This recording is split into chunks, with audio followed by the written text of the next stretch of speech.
Have you ever heard the stat that when a man comes to Christ, in 93% of cases, his family follows, but when a woman comes to Christ, it's only in 17% that the husband and kids follow? I've heard that a lot. I've heard it from a lot of people. But you know what I've never heard is an actual citation of where that study came from. Hello, I am Sheila Ray Gregoire from BearMarriage.com, where we like to talk about healthy, evidence-based biblical advice for your sex life and your marriage. And today on the Bear Marriage Podcast, I am going to invite two amazing scholars on to talk about how this stat got started. Is there a source for it? And what are the bigger ramifications with the fact that it is being cited everywhere?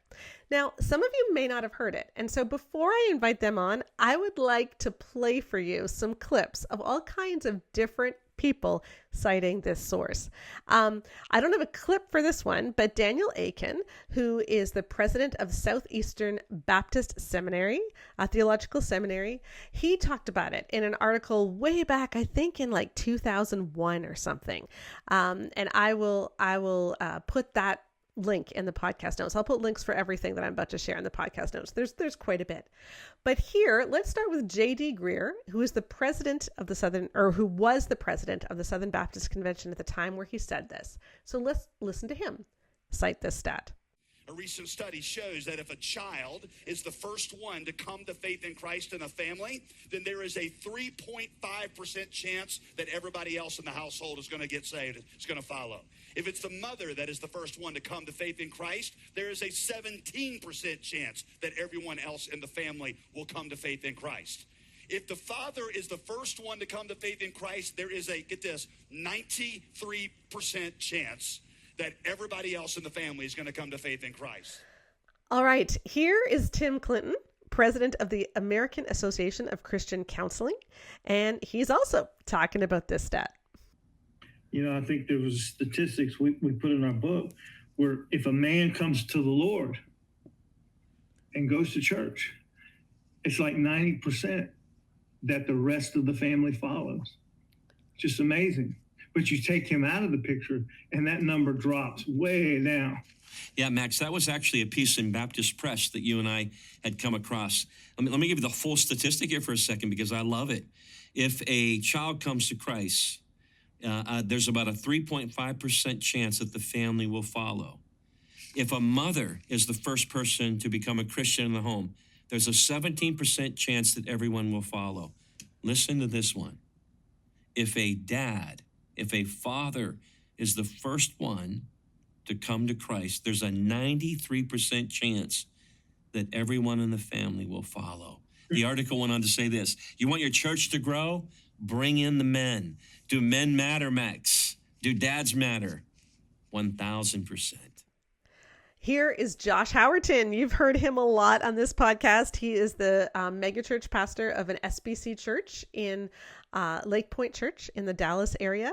And here he's citing the stat too, but he's changed the numbers a little bit. A study that came out a few years ago said this. It said if a family member comes to Christ, the influence they have on the rest of their family coming to Christ. And it said if a wife comes to Christ, it's really good.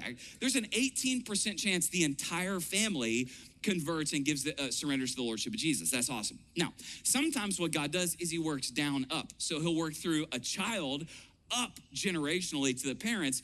So actually, if one of the kids comes to Christ, 22% chance the rest of the family starts to follow Jesus. Now, here's what this study showed.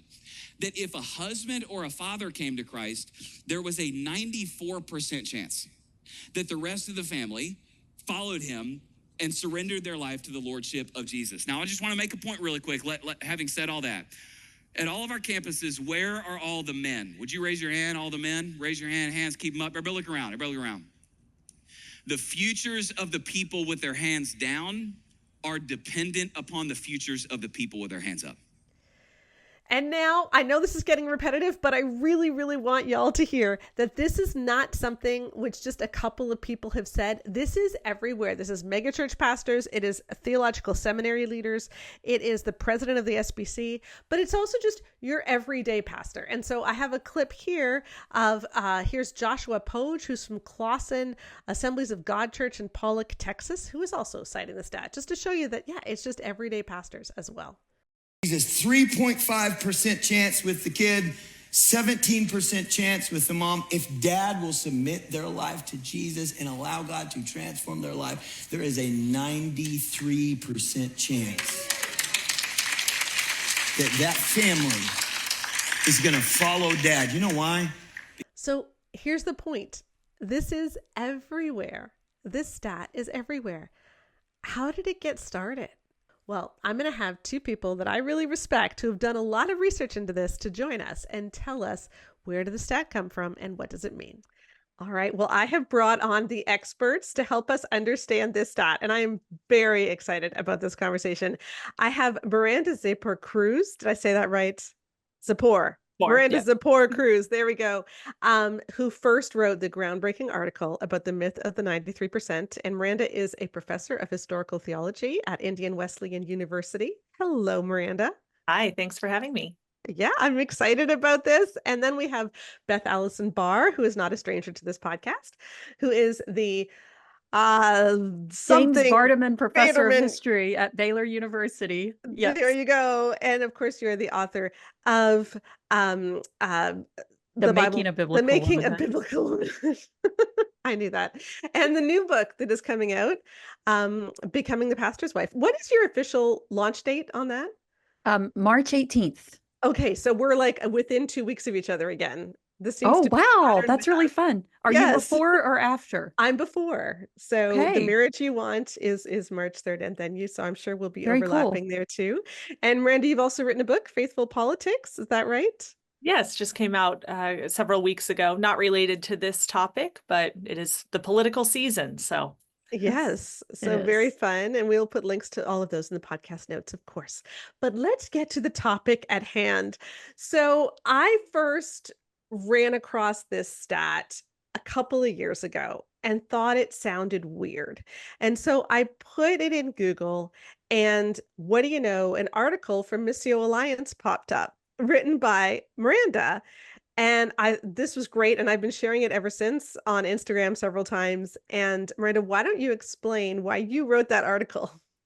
sure, that statistic has been shared so many times, and I'd see it in on Facebook in the Christians for Biblical Equality group. It would often come up as something that people were asking questions about, saying, my pastor said this, or my friend shared this meme, or whatever. And I knew I studied sociology. I teach sociology of religion. Just looking at the numbers, I knew, like, surely the kind of study that would be required to actually figure out this data, surely this hasn't actually been done. And so I just went on a side quest and just hunted down everything I could and found, basically this citation loop where you had these groups of articles. If they had any citation at all, they were just citing each other, and it all led back to sources that didn't cite any study or anything. And I want to just comment on that. So the Tim Clinton clip that we listened to at the beginning of the podcast, they cite an article in Baptist News, but when you go to Baptist News, they're citing, I don't even remember what they cited, but it isn't an original source. Nothing is an original source. Yeah, I could not find any kind of study. The only source I found that cited an actual study went to a study that didn't have any numbers related to this, and that the question that study was asking of a sample in Switzerland didn't actually relate to whether a family came to faith after the father did. It had to do with whether adult children kept up their family's faith. So it wasn't even the same question. I was actually able to connect indirectly with the author of the Promise Keepers book that some people cite. I happened to know someone who knew him, and he just couldn't remember where they got that information, if they got it anywhere at all. There's no citation for it. And so that ultimately led me to conclude it's a myth. It's something that people latched onto and keep parroting and keep building whole ministries around. Yeah, that's really scary. Yeah. I would like to take a minute to thank our amazing sponsor for this podcast, and that is Ever AJ. They make the most beautiful, cute, fun, functional vegan Bible cases. And I'm totally serious. When they reached out to me to see if they could sponsor, I was so excited because now I get one and they're amazing. They have regular floral Bible cases with lots of areas to put pens and paper and notepads, and they're just really attractive and modern looking. They also come in crossbody purses, in wristlets, and more. At Ever AJ, they're inspiring purpose and beauty with faith and function. And their mission is to provide beautiful yet functional products for women that align with their Christian values. And so they create products that enhance both practical needs and aesthetic preferences while cultivating a desire for the Lord. And honestly, it seriously is both practical and aesthetic. So please take a look at the link in the podcast notes. And if you're looking on YouTube, you'll be able to see some of these amazing products on the screen now. But when you support our sponsors, you help support our podcast, because when our sponsors do well, it's so much easier to get other sponsors, and this helps keep us on the air. So this makes an incredible Christmas gift for a woman in your life, your daughter, your sister. If you bought our Kingdom Girls Bible when they were our sponsor a couple of weeks ago, this is a great chance to get a cover for it that is so pretty. So do check out Ever AJ. The link is in the podcast notes. And Beth, the reason that you got interested in this recently was because Josh Howerton cited it. Yeah, in that because sermon. I saw you. Yeah. Mhm. So I talked about this. You saw this, and then this whole conversation started on Threads. Well, I actually had known about the statistic before, back when my husband and I were still at the church before he got fired, a long time ago. And we were really starting to question what the church was teaching about male and female roles. And my husband came to me and he said, "Hey, the pastor gave me this statistic this morning, said that there's been this study that shows this. Do you know anything about this?" And as an academic, I looked at it and I was like, how would they even know that from that? I mean, it's such a weird thing. And to say that 93% of families will go to church if the father's the first one to attend. And of course, all the questions in my head were like, well, what church are they talking about? How did they get the numbers on this? Did they follow people across like 10 or 20 years or something to try to figure out when? I mean, it was just all of those questions. And so I was just like, that sounds made up. I was like, where did you get it from? And he didn't know where it came from. And I just kind of wrote it off. And so when I saw Sheila post that clip, or somebody post that clip about Josh Howerton, and I was like, oh my gosh, that's the statistic that my husband had been shown by our former pastor. And so I was like, I want to figure out where this thing came from. And that was when I started it. And of course, Sheila immediately sent me your article, Miranda, which was just fantastic. I really, it had all the things that immediately ran through my head the first time I heard this quote. And then what I did, because I like to find original, where people got that stuff from. It's kind of a fun sort of mystery trail to follow. Yeah. So I started ordering Promise Keeper literature. My husband was like, what are you doing? So in fact, I still have a couple more books coming. I started ordering this stuff, trying to find it out. And I posted on Threads. And just for clarification, it's because like the only source that yes, we could find, other than this Swiss study, which doesn't have any numbers that are anywhere close to 93% and 17%, and just doesn't say that.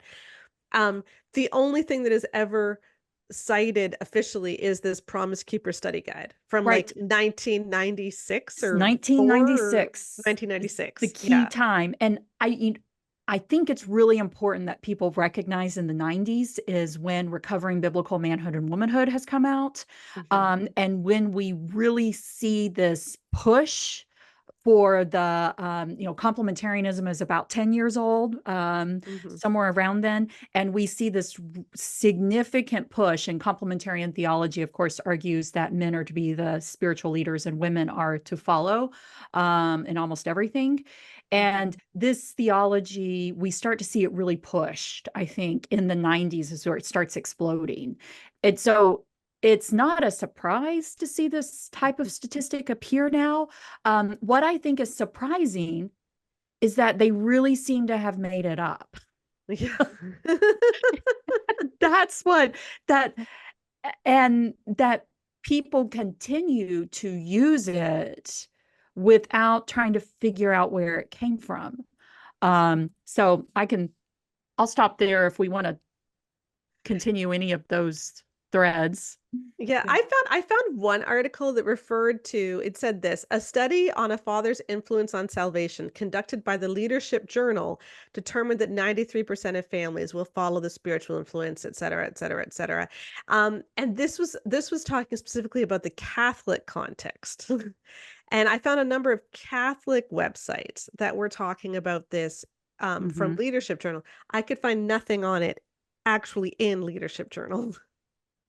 Yeah, I tried to hunt that down too. I found that Leadership Journal, and I had, the reference librarians at the university library helping Really? me try to hunt things down, and I could not find. I feel like I may have come across like a blurb, but I think it still ended up going back to the Promise Keepers thing. I know that I never found any actual study. Yeah. Yeah. And so I really want people to get this, okay? Everyone is citing everybody else.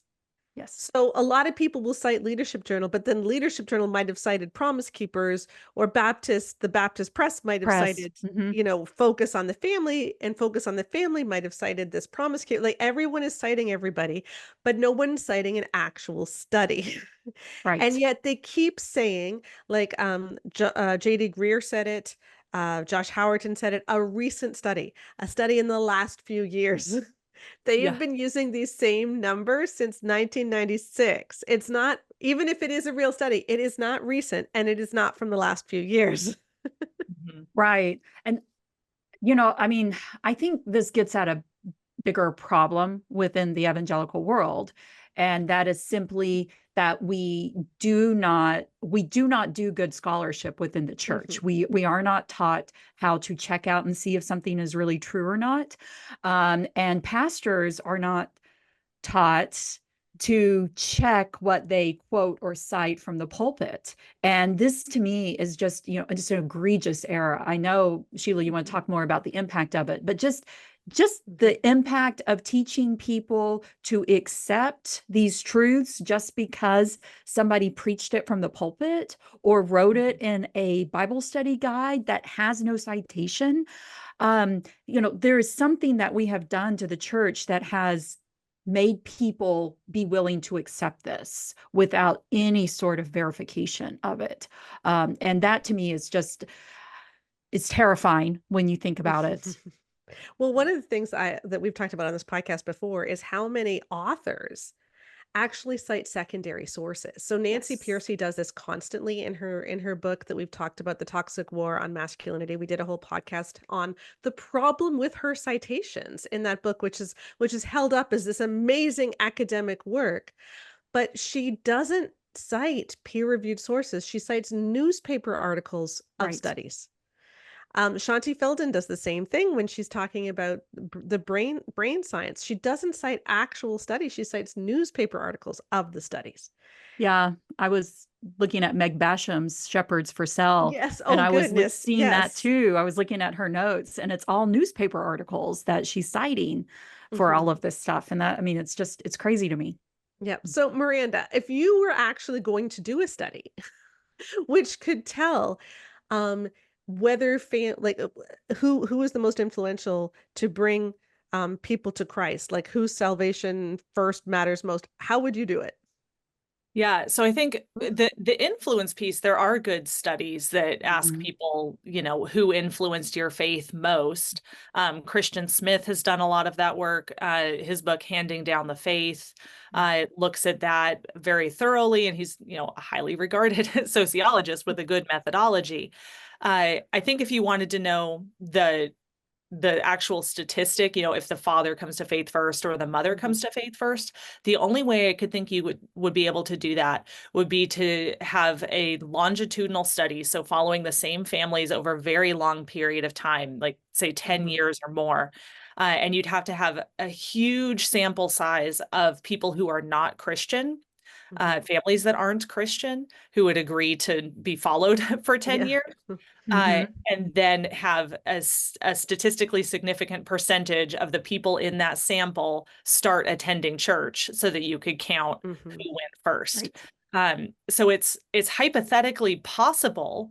The time and the expense and the will to do such a study, I think, would be really hard to come by. But certainly, as far as I can tell, nobody has done such a study. And I think if someone had, it would be all over the literature. Like that would be fascinating. People who study faith formation, which I have several colleagues who do, and I checked with them on this, and they were like, this is just obviously not true. This just obviously contradicts all the research that does exist, which very frequently, in terms of who influenced your faith first, or not first, but who've influenced your faith most, mothers are almost always at the top of that list. Fathers are usually on the list, but a few slots down. And then other faith leaders, friends, the kinds of people you would expect to influence someone's faith are on the list. But very consistently, mothers are identified as having more influence in faith formation. And I see that just from my own students who are mostly evangelicals, and in my department are mostly preparing for ministry. And just informally, they talk about their moms, sometimes their dads too. But my experience bears out what the stats we do have actually says. Well, and that's the thing. Like, how does this even pass the smell test? Like, like why did like I think people just aren't 93%. smelling. Yeah, but we all know. Like, if you think of, okay, well, who started going to church first? We all know it, moms. Or it was moms who took them to Bible study. It was moms who did so much of the spiritual disciplines in the house, and we all know that, and yet this says moms aren't important. I want to read from Miranda's article, where you list a whole bunch of studies that say, and I'll just read it because I really want everybody to read this article. It is really good. So the link is going to be the first thing in the podcast notes. Please go read Miranda's whole article where she just debunked this whole thing. But here's part of what you said. One study from the mid-1990s found that 82% of adolescents identified their mother's influence as a positive factor in their spiritual development, while only 69% identified the father. A 2016 Pew Research Center study of mixed religion households found that among children raised in interfaith families, almost half of those adults now identify with their mother's religion, while 28% identify with their father's, and the rest with neither. And that actually is closest to what the Swiss study was that people often cite. And it shows the opposite in our context. Barna's 2019 study on Christian households concluded that practicing Christians in their teen years consistently identify mothers as the ones who provide spiritual guidance and instruction and instill the values and disciplines of their faith in the household. Barna also found that among Christian adults in the U.S. who did not inherit their faith from birth, 68% identified their mother's faith as most influential, compared to 46% who identified their father's faith as most influential. And what's really interesting about Miranda's article is that each of those things has a footnote. And the footnote goes to a study. So when you are reading things, people, and there is no footnote, or the footnote is just to like a news article, or like, just a website, if the footnote is not to the Journal of Sociology, or like it should be to a journal study. And a pastor, if they're quoting a study, shouldn't just say a recent study.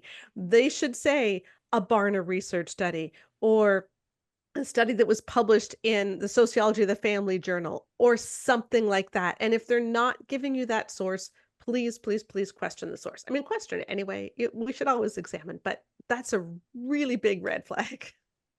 Yeah. Well, I think the thing I find most egregious about this is the way it is used to try to minimize the impact of women in the home and on the faith development of children. this one particular study that does seem to have been an actual study in a particular context that is not the US context, that is in a very different type of religious environment, that is talking about both Catholic and Protestant households, as I said, in a very different environment. Even if it does reflect something that seems to suggest that in these particular households, the children who stayed with a faith tended to stay more with their father's faith, which meant not that the father started going to church first or that the father became a Christian first, but simply that the father identified as Catholic and that child stayed Catholic, which is what that study showed. What you would need to do is then take that and put it in the context of all of these other studies that focus on the impact of women. Daniel Silliman has a recent article, 2023, in Christianity Today, which sums up some of this research, including citing a 2023 study from the American Bible Society about the impact of the faith of the mothers. And so it seems somewhat deliberate. You can think in the context of trying to build up this idea that the men should be the spiritual leaders, that there's something more impactful about having a male spiritual leader. And then you have all this research that says, hey, actually, if you go to church, I think Daniel Silliman's article is titled, "If You're a Christian, You Should Think Your Mom." And so all of this research that seems to push against this idea of a male spiritual leader. And so you can see people who support male headship just really latching onto this one possible study that might debunk everything else, or they think debunk. And then that becomes the only story that they cite, not because it's accurate, but because it fits the agenda that they are pushing. Right. And that is what I really want people to hear, is that this citation is usually made in places that are trying to prop up male authority over female authority. And which leads me to my favorite thing about Miranda's article is, like, we should not be trying to put men and women's influence in competition with each other. This should be us both working together for faith formation of our families. Yeah, exactly. Yeah, and I hear it too. I have students and former students who are serving in churches. And in my sociology of religion class, students take it when they're in a local church residency, and some of them are at very large churches in the top 100 largest churches in the United States. And every semester I have one or more students literally say to me after they look at this statistic, "We were just told this in a staff meeting the other day." And I'm like, well, are you going to ask your pastor about it? Usually they're too nervous to do that. But it's being used. Even some of these are kind of what we might think of as like soft complementarian churches. Like they might have women in every role except as the lead pastor or something like that. But it's being used as the reason that we really need to emphasize and pour a lot of resources and time into developing men's ministries. And I have no problem with men's ministries, but a lot of these are very particular vision of masculinity. Yes. Like, this is how we get men into church, which is how we get families into the church. And so just the time and the resources and the energy and the gender stereotypes and everything that gets wrapped up with this one statistic that has no grounding is really remarkable to me. Yeah, and I want to get to that. So let's put a pin in that for a minute, because I have a lot to share on how that's actually affecting churches. But before we get to that, I want to ask another question, which is, do the people spreading this even believe it? Okay, so they're saying that, the husband's influence is the most important, right? These are the same people that tell women, your main job is as a mom and a wife. That is your calling. And so they tell women this, and then they go and they tell women, but you actually aren't influential in it. There was a great quote. It was shared by Orthodox Barbie, I think just a few days ago. I love the Orthodox Barbie account on she's on Twitter and Instagram and everything. And I want to read this. She's quoting a woman named Suzanne Maines, And I will put the link in the podcast notes to this too. If you're watching on YouTube, it's already on the screen, but here you go. She said, the mixed message presented goes something like this. Your highest calling as a woman is following your husband's lead, taking care of the home and raising children. However, your children's view of God will be shaped entirely by their father, so your tireless devotion to these tasks is of little significance in the end. Knock yourself out, Mom, but you still won't count. Sorry, it's all about Dad. Is this what God has to say about women? Does God call female humans image bearers, but actually sees us as less than?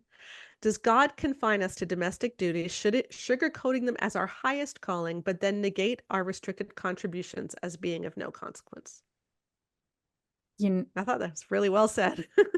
It is. And after having read 150 pastor's wife books, which I have now done, I can tell you that that message is what is trying to be emphasized to women, especially in the 90s and the 2000s, that your highest calling is to make your man excel in what he does. And this is rewarding, because this is how women are created, is to be in this background role. And some of them even say that your job is not to be on the front lines, it's to be behind.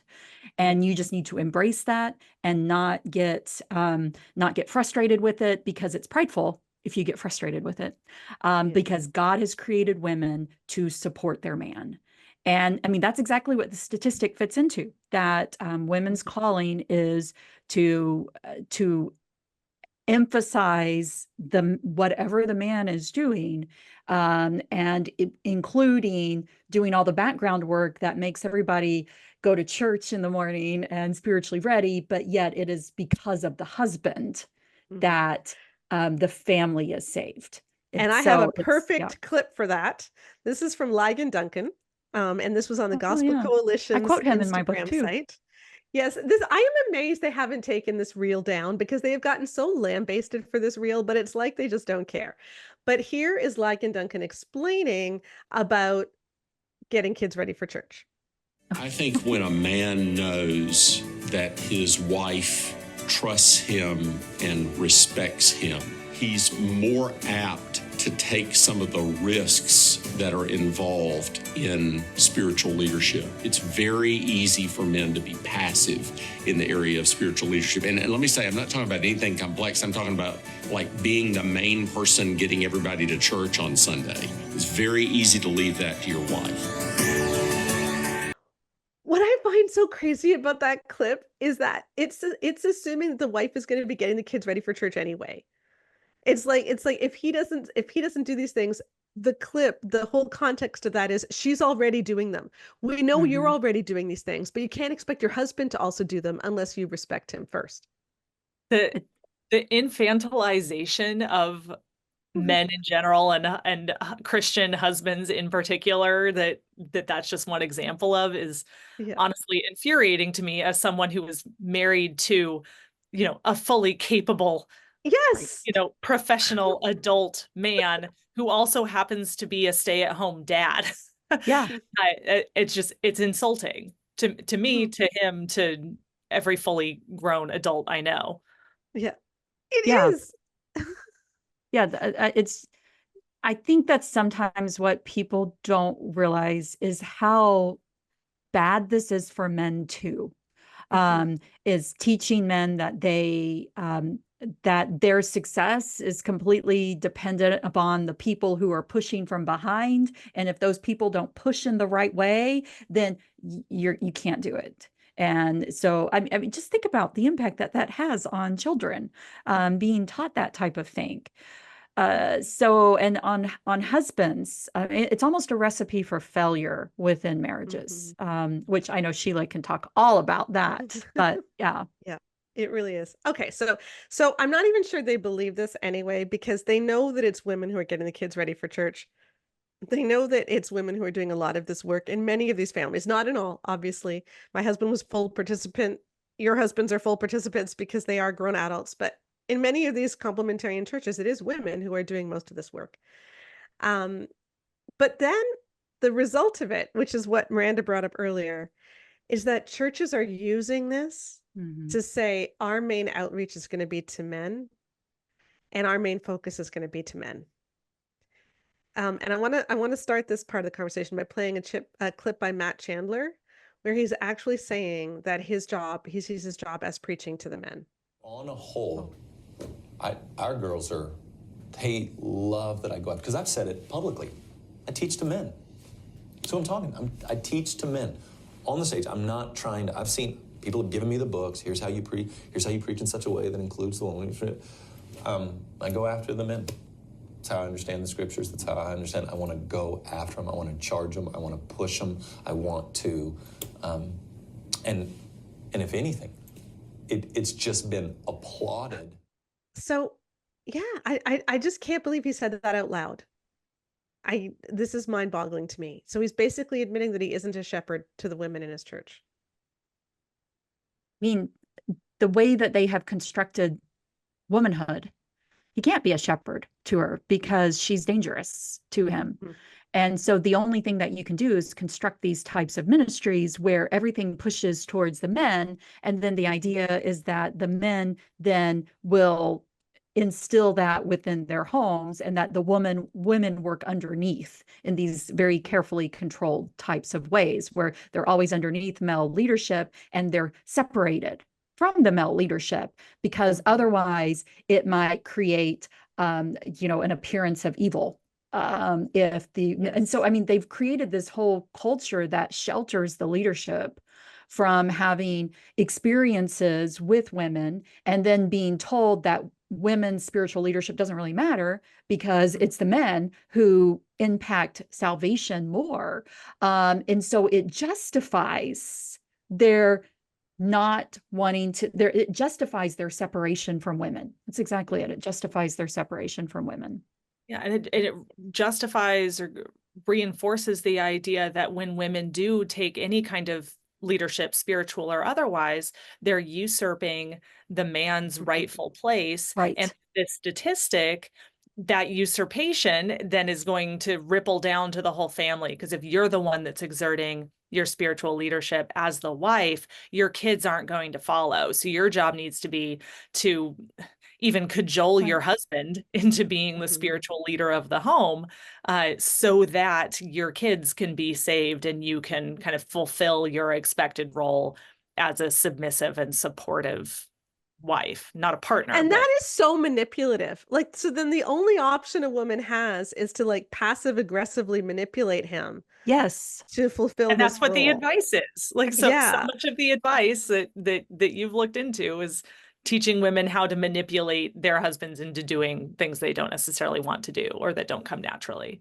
Yeah. I was just going to say, as long as we're not manipulating them, we're only manipulating them in the way that the church wants us to, which is making them into spiritual leaders. That's the only correct sort of manipulation women can do. Yeah, exactly. So, okay. So they say, hey, we're going to reach the men. I'm going to pastor the men. But then in all too many cases, this turns into, so therefore we don't need women's ministries. Because if you have a situation where the pastor is not shepherding the women, he says, I'm not here for the women. Well, then where do the women go in a church if they want some spiritual nourishment, if they want some counsel, if they just need some advice? Usually it would be to a women's ministry leader in these churches that don't have any females on staff in that position. But increasingly, churches are getting rid of women's ministries, and they're getting rid of the places where women usually have been able to use their gifts. My question, are they getting rid of women's ministries, or are they defunding women's ministries, and making it all sort of volunteer basis so that it's not? Oh no, it's actually getting rid. It's getting rid too? Okay. It's getting rid. Yeah. Like, let me read to you. Well, I asked this on social media when I was getting ready to do this podcast, because I've heard Lake Point Church, for instance, with Josh Howerton, that's been in the news a lot ever since I shared that wedding night clip that went viral. Amanda Cunningham, I hope that's her last name. I talk to her all the time, but I forget. Anyway, she used to run the women's ministries at one of the campuses of Lake Point, the main one, Rockwall. And she's gone on the Julie Royce show to talk about how they got rid of women's ministry. Oh my gosh. So they had people willing to serve They had tons of volunteers. They had qualified women. They had, people willing to staff everything, and they got rid of it because at Rockwall, supposedly because they wanted all the campuses to offer the same thing. And so they promised instead we would do 1 or 2 big events a year, but that hasn't happened.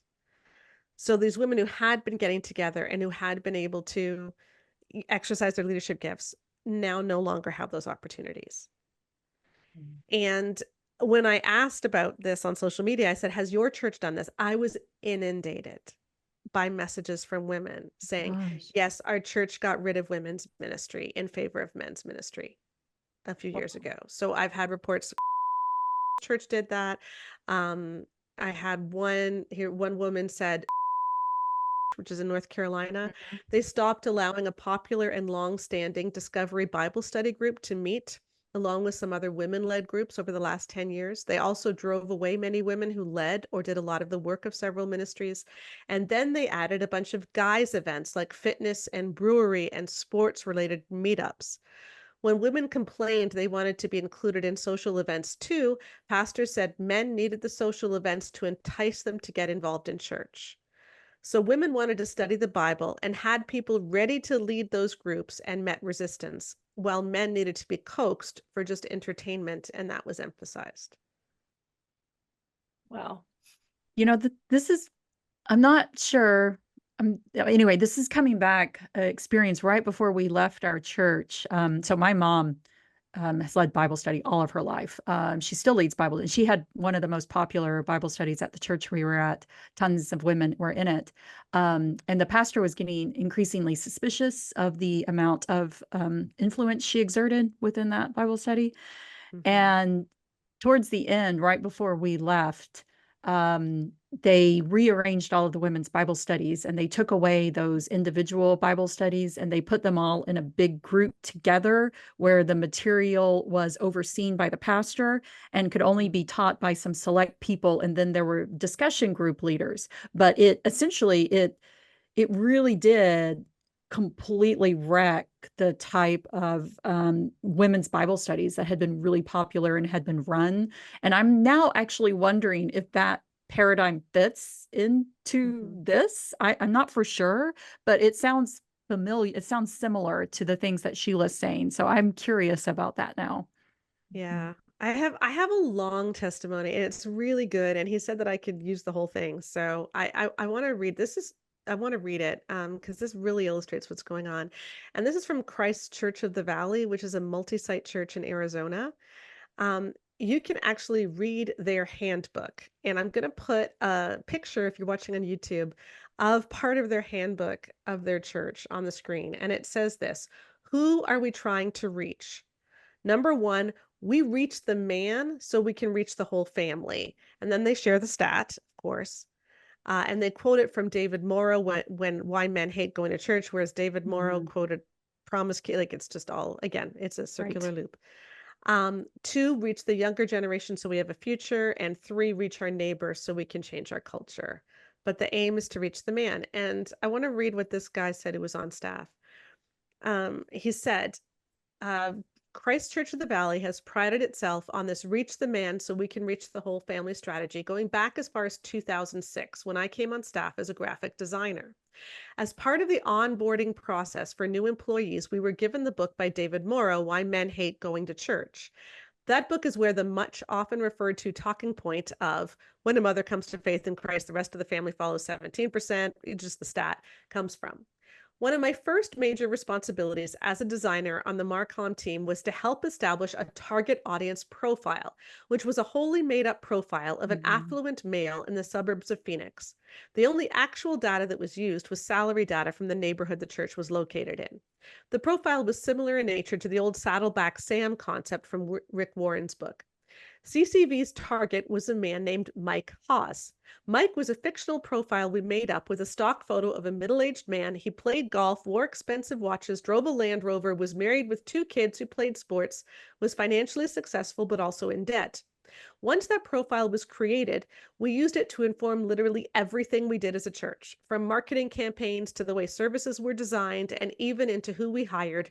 They had to look like, talk, and act like Mike Haas would. The fictional profile, in addition to the strategy to reach the man so we can reach the whole family, permeated every single aspect of ministry for the entire church, but especially the Marcom team. We were instructed not to use feminine colors, fonts, or photography in designing marketing materials. I remember creating a Mother's Day graphic in my first year on staff, and I had to make it look as masculine as possible while still appealing to mothers. It was a lot. Eventually, the strategy also informed a narrowing of our focus by cutting women's ministry. Back in 2006, when I started, the women's ministry was thriving. They would do quarterly events where they would attract hundreds of women. But they would always use the excuses like, we moved women's ministry into the small groups ministry where women can connect more intimately. In 2015, after nearly a decade of using the Mike Haas fictional profile as our guiding light as a church, the leadership decided to quietly let that fade into the background. The staff was growing quite a bit, and more staff that found out about the Mike Haas profile, especially the female staff, the more chatter began spreading about it in a negative way. So in an effort to quell all further objection, it became more of a background thing, as opposed to regularly talked about. In 2017, the founding pastor retired and passed the baton to one of the younger executive pastors, Ashley Wooldridge. Ashley, a male, is a massive proponent of the reach the male so we can reach the family strategy. And he goes on to talk about what's happened since. I'll leave some of that out because I think it's a little bit identifying to people who are working there now. But he has since resigned. He resigned in 2022. But that's how this stuff gets played out. That's why this statistic matters. Did it play out in Mark Driscoll and Mars Hill? I mean, that clearly was a church that was designed to reach men. I don't know this. This is an honest question. Did the statistic influence him at all? I wonder. Yeah, we should Google Mark Driscoll. We should Google that and see, okay, because it sounds exactly like, okay. That was some of that. The strategy behind Mars Hill was to reach the men. I don't know. That anyway, we can check on that one. And the definition of who is like the man we're trying to reach is so it's so narrowly defined, and I mean, of course churches do this to women as well, but the stereotyping, the stereotype of like, well, this is what men, these are the colors and these are the activities and everything that men are attracted to. Is I mean, it's annoying at best. It's insulting to the many men I know who look at that stuff and are like, that I'm not interested in that at all. Who would prefer the role that gets placed on a woman, the nurturing or the leading family devotions or those, whatever that might be, but who see that as more kind of aligned with their natural personality and dispositions, but then they're being told, well, you're not really a godly man because these are the things you're supposed to want from a church. Yeah. Right. Yeah. Right. Heaven forbid you see pink on Mother's Day. Gosh. It's just fun. But again, here's what's happening. And I think Lake Point Church is a perfect example, because there we have the pairing of the two things. So Josh Howerton is sharing the stat, but he's also cutting women's ministry. And so all of these women who had leadership positions in the church, who had a way to exercise their gifts, to learn public speaking, to get to, study the Bible and teach the Bible, that's now taken away. Yeah. And you think about the legacy of this, after you have a generation, a decade of churches that are focusing only on developing male leaders and focusing and putting their money, literally, into all of this. And then it reinforces for these women how their job is only to follow and support the men, and that there's lots of gendered restrictions on what they can or cannot do in the church. One of the things that just continually strikes me is how young this theology is, that infantilizes the male and subordinates the woman in this type of way. But even with how young it is, it really just took that 1986 to 2006 continuous reinforcement that has now created a whole generation of women that's all they know. And so you can think about now, if it goes up that one step even more, which emphasizing primarily men reaching out to them because they bring in the rest of the family, what is the impact of that on the future of the church? It's And somewhat I terrifying. see it, like I live in that impact. I'm teaching undergraduate and master's students who are preparing for ministry, and of my undergraduate students, approaching 50% are female. But I look at the questions they're asking, you know, if I feel called to ministry, but you know, my ministry, I'll have to take a back seat to my husband, whatever my husband does, or questioning, you know, what if I know more about the Bible than my husband does? Well, what if you do? Like, that's okay. But then very practically, my female students do not get hired at the same rate Exactly. as male students do. And even in churches that ostensibly fully support and ordain women, the reality playing that out isn't lived out in the, you know, numerically. And a lot of the reason, whether they're citing the statistic or not, a lot of the reason is that notion that they have to appeal to men, and that men are not going to be comfortable with seeing a woman preach, or the sound of a woman's voice, or, you know, there's all kinds of research on those kinds of restrictions. So it's not just the statistic itself, it's, you know, the whole culture that the statistic embodies. But there are, you know,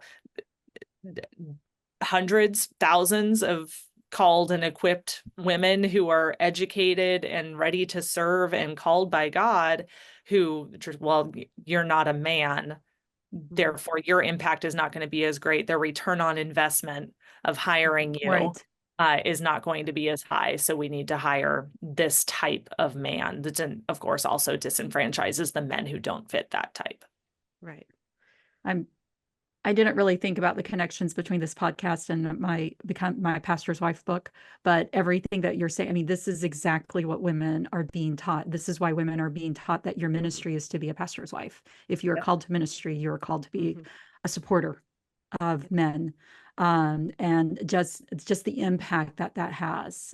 Now I want to go back through all the pastor's wife books and look for this 93%. Yeah, see if I it's might there. have to do that. I bet it's there. I bet it's there.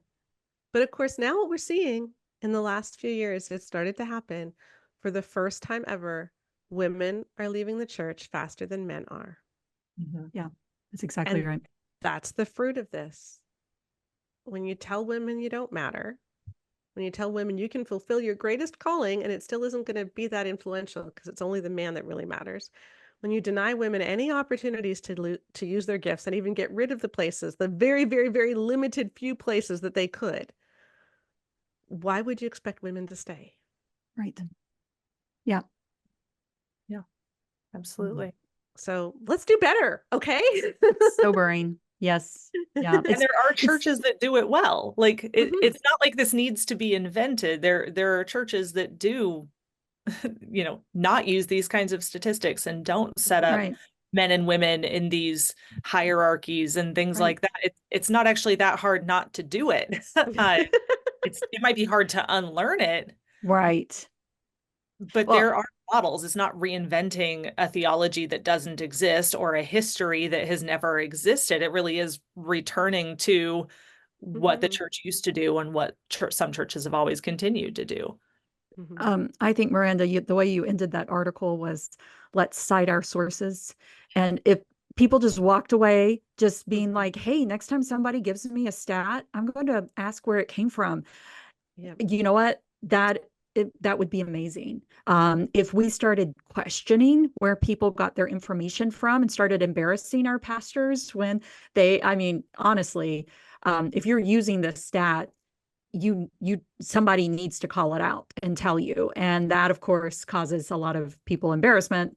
But if that's what it takes to get people to start doing reputable research, then that's what it takes. So don't accept information that you don't know where it came from. Yes. Amen. Reason my students lose points on assignments when they don't cite their sources. Right. Right. And primary sources. Primary sources, not secondary sources. So Tim Clinton citing an article which cited us. No, that's not good enough. I want to know where the study came from. Yeah. Right, exactly. Well, thank you very much. This has been such a good conversation. And I hope that we have completely demolished this stat, but also shown how this matters, because when we spread information that isn't true, Mhm. it has repercussions on the church and on It women does. and everybody. And it's not okay. Not okay. So let's stop doing it. Stop. Okay, Beth. Tell us where we can find you and where we can pre-order your new book or Oh yeah. I mostly on social media, I mostly live on Threads and Instagram. Those are my favorite two places. You can always find me at Beth Allison Barr. And you also can find, it's starting to get out there, Becoming the Pastor's Wife, How Marriage Replaced Ordination as a Woman's Path to Ministry. It is not a book about how hard the pastor's wife job is. It is a history book about the origin of the pastor's wife role and how it intersects with the decline of women's ordination. And like The Making of Biblical Womanhood, it is a sweep of history from ancient, medieval, Reformation, and up to modern, and focuses specifically on the Southern Baptist Convention, including a yet not talked about sex abuse, clergy abuse case that I found and followed, and tell the whole story in the next to last chapter. So there's quite a lot in it. I am so looking forward to that one. I'm very, very much looking forward to that. And Miranda, tell us where we can find you. Yeah, I am mostly on Facebook because I'm old and intimidated by social media, I guess. But Miranda, Zapor, Cruz, Kingdom and Country. The bulk of my academic work actually focuses on faith and politics. So gender, women's ordination, all of that is also a passion of mine, but it's something I more live in than write about. But I also have a book on faith and politics that just came out in August, Faithful Politics, 10 Approaches to Christian Citizenship and Why It Matters, from IVP Academic. And this is a perfect time to get this, as we are all thinking about politics right now. So I will put a link to that in the podcast notes as well. So thank you very much, my friends. It's been great to have you. Oh yeah, it's been great seeing you again, Sheila. And nice to meet you, Miranda. Nice to meet both of you. Really appreciate them joining us on the Bare Marriage Podcast. And before we go, I want to play one last clip. This is from the J.D. Greer. We opened the podcast with him, president of the SBC, and this is the conclusion that he draws from that stat. I really don't think I'm over-speaking, or hopefully not going outside of the Bible when I say this, but I really believe the key to the whole thing is the Father. And if we turn this thing around, it's going to be because the fathers get engaged. Once again, people are using this stat to say we need to reach the men. I agree we need to reach the men, but we can't do it at the expense of women. We are all image bearers of God. We are all part of the body, and the church needs all of us, not just men. So let's get rid of bad stats and let's invest in good churches. So thank you for joining me on the Bare Marriage Podcast, and join us again next week, where we're going to be talking about purity culture with Dr. Camden Morganti. See you then. Bye-bye.